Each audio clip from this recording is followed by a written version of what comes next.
Today we're going to review our hip thrust exercise. The hip thrust is really very underutilized in the fitness industry in general, usually in small boutique gyms or maybe in some free weight-based gyms you'll see hip thrusters a little more often.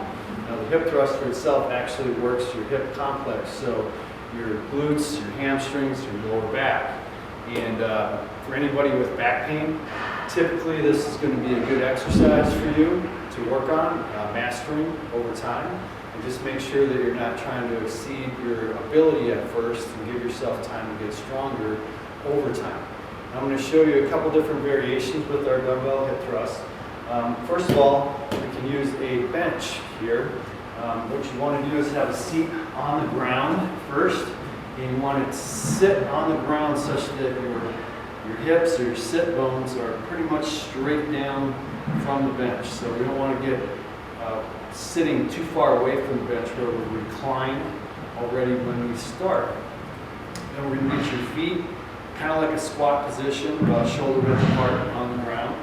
Then I'm going to take your two dumbbells, I'm going to lie them in my lap right here, and I'm going to lightly hold them while I rest my elbows on the bench. From this position, I'm going to take a breath in through my nose, squeeze my shoulder blades nice and tight.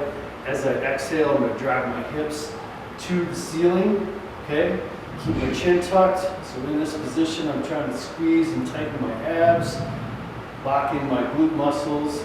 I'm going to take a breath in as I go down.